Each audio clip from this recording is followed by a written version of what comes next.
Maxine Stowe, welcome to Profile. Thanks for having me. So we are describing you as a music, entertainment, and cultural expert. How do you describe yourself? I think that description is apt, and from there, all else flows. My life, I initially thought I would be in politics or law. I had gone to university to study political science and was quite a radical. From I know myself, I was imbued with a deep social consciousness from I was a kid, And the music, well, first the Rastafari culture came in to the political space that I was in New York. I'm a diaspora Jamaican, really. I went to New York when I was 10. And born in Jamaica, but most of your time growing up was actually in New York. Actually in New York, but had a good, deep connection with Jamaica. Even though I was 10, I was already in third form at Excelsior High School.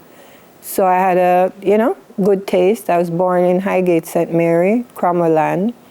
So I have a deep sense and understanding of country living and coming to town. What was country living like when you were growing up? It was just very like a village, extended family, aunts, uncles, grand-aunts, because my grandmother had passed, early, before when my mom was a kid. But we were all grown by extended family, well, she was, and we as her children came up in that. So where did that sort of deep being imbued in political culture come from as a child? I was just born with it. I was just socially conscious. Mostly in the early part, it was about poverty, who was poor, and with whatever access to material things that I had, I would share. But I was very conscious of, that persons were not, fully imbued with what they needed to eat.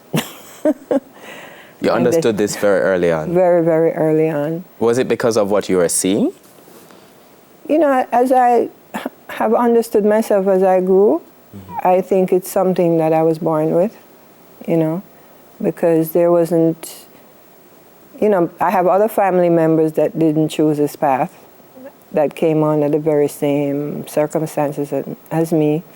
So I'd have to say that I was born with this. And, I was a precocious child, meaning I entered kindergarten when I was about 2 or 3, and I remember having a problem to go into high school because I was too young.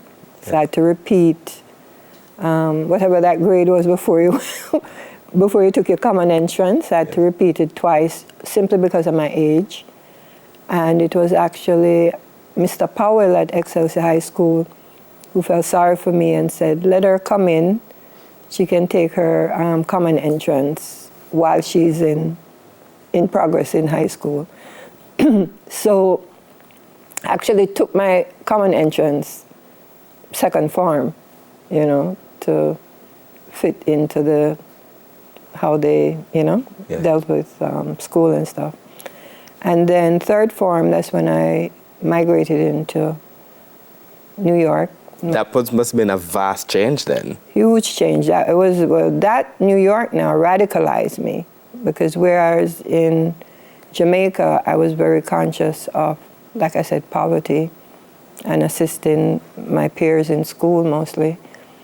In New York now, the whole issue of racism and, being black and other affected my consciousness deeply. I was immediately radicalized because in Jamaica it was age, in America it was color, trying to determine. You were treated differently or understood yourself to be different?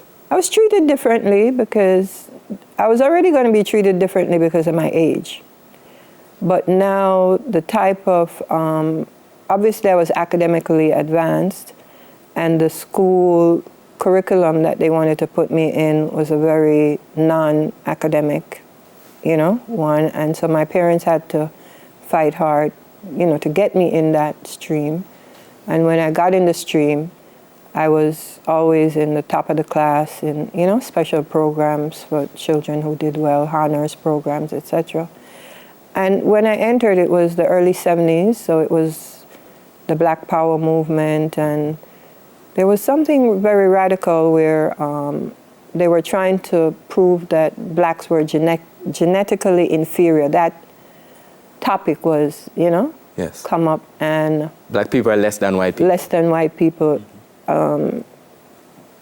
And so because I was so advanced and fighting, it jarred me, And so I remember Eldridge Cleaver, Angela Davis, all of the intellectuals were my inspiration in terms of what I read about and so on and so forth. So I have to say I entered the Black Power movement quite early, while in high school there.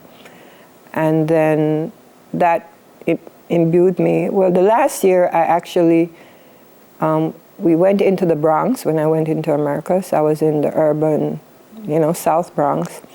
And then my last year I went to live in Long Island, which was a 90% white school, Yes. We were like 10% black.